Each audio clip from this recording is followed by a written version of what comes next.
My name's Tim Coons. I serve as a trustee for First Congregational, and the trustees of the church help with things like oversight of the building, the budget, watching over gifts given, making sure that we're stewarding these gifts well. I want to share just a quick story with you all. This falls under the category of how sometimes we learn the best lessons from our very own kids. A few years ago, when my oldest daughter, she was just around 8 or 9 years old, several years ago, as she had a crisp $5 bill in her hands, and we were driving. I was taking her to play practice, and she was talking to me as we were driving across town about how excited she was what she was going to get with this $5. She was going to be getting snacks during their breaks. They were very wise at this place. They were selling things to the kids, and she was explaining to me how wonderful Laffy Taffies were. I'm sure I was countering with something about how wonderful chocolate is. My kids do know that their Easter baskets are not safe with me. And as Lucy and I were driving, we saw someone on the side of the road. There was a woman, and she was asking for money. She had a sign.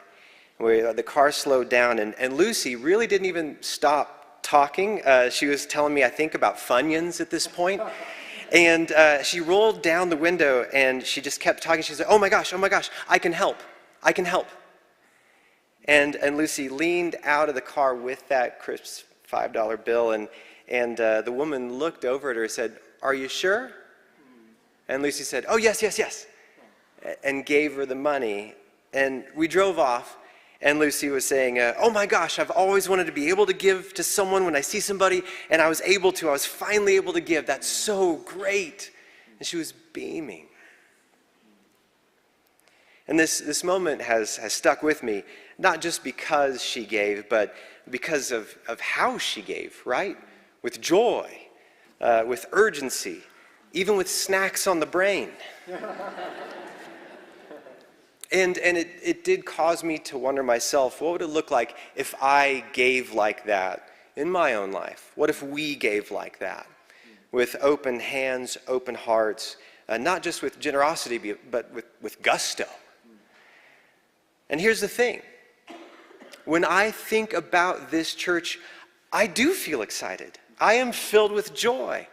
I think about the gifts that we receive of music and preaching. Can we give it up for our experience this morning? This is a centering experience. I get excited about the kinds of love and support our kids receive here. The outreach of this church, how it is an open and inclusive place. The fellowship here, we feel like as a family that we belong. This is our home. I get to give. I get to give here. Can I get an amen? I get to give. Now, I want to admit that coming up here and giving a call to offering sometimes feels like something to shy away from. It's not easy to ask for money. It's not easy to ask for support. But then I do remember that moment. I remember a child's face, joy, enthusiasm, and I remember, hold on a second, this is something to celebrate.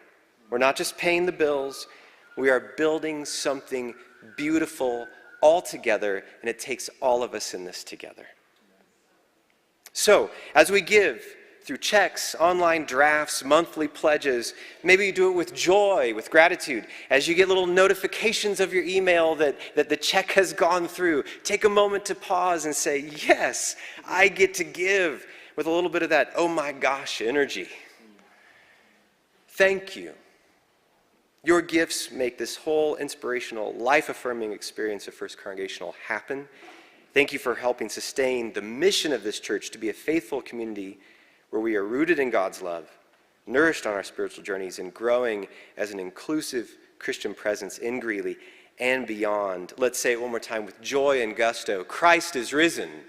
Christ is risen indeed. Happy Easter.